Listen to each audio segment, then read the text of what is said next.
কই হইলো না ধরো তো তাড়াতাড়ি। একমাত্র আমরাই মা বাবার ওপরে মেজাজ দেখাতে পারি, মানে মা বাবা আমাদের সম্পত্তি, তাছাড়া সব জায়গায় কিন্তু আমাদের মেজাজ চলে না। আর মা বাবাকে যতই মেজাজ দেখায় না কেন, মা বাবা কিন্তু মানে কি বলবো, মানে ফেলতে পারে না সন্তানদেরকে। তো যাই হোক, অনেকক্ষণ থেকে মা আসলে ভিডিও করতে জানে না, আর আমি সেই টুলের ওপরে দাঁড়িয়েছিলাম, এই কুমড়োটা পারছিলাম, আর মা ভিডিওটা অন করে দিয়ে, তাহলে কি অন হয়নি মনে হয়, তাই আমি রেগে গেছিলাম। তো মায়ের ওপরে একটু বেশি রাগ করি, কিন্তু যাই হোক। তো গতকালকে করেছিলাম হচ্ছে ছানার বড়ার তরকারি আর হচ্ছে চাল কুমড়ো, সেটারই ভিডিও তোমাদেরকে দিলাম।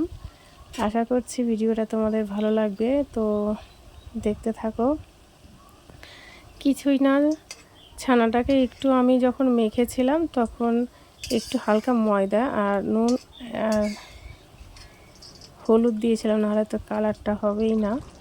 তো আর কি, তারপর ভালো করে মেখে নিয়ে গোল্লা গোল্লা করে ভেজে নিলাম তেলে। আশা করছি সবাই জানো, তবুও আমি বলছি। তারপরে এই যে গোট গোট করে আলু কেটে হালকা ভাজা করে, বেশি কিছু দিইনি, মশলা শুধু জিরে আদা কাঁচা লঙ্কা দিয়ে করেছি।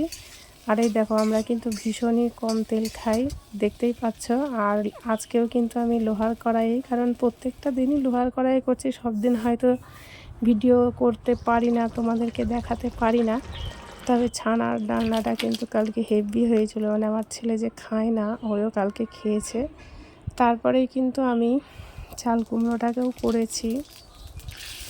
চাল কুমড়োটা যে সম্বারে দিয়েছি সাদা জিরে আর তেজপাতা, আর এই যে দিয়েছিলাম গোবিন্দভোগ চাল, হালকা ভাজা করে নিয়ে তারপরে কাঁচা লঙ্কা দিয়ে দিয়েছিলাম।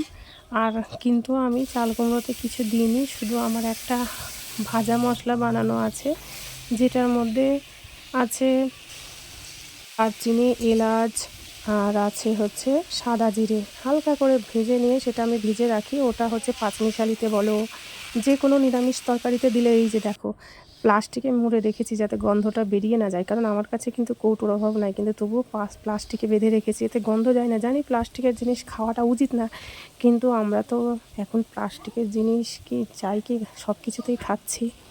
তো যার ফলে সবারই শরীরে ব্যথা বিষ, মানে মানে আর কিছু বলা যাবে না। তো যাই হোক, আমার রান্না টান্না হয়ে গেছিলো, তারপরে আমি স্নান করে নিয়ে পুজোটাও করে ফেললাম। আর এই দেখো, আমার কাছে এত তুলসী গাছ থাকতেও তবুও আমি এই ছোট্ট তুলসী গাছটা পুঁতেছি এই মঞ্চলে। আমি দেখতে চাই যে এটা কত বড় হয়, এই জন্য ছোট তুলসী পুঁতেছি।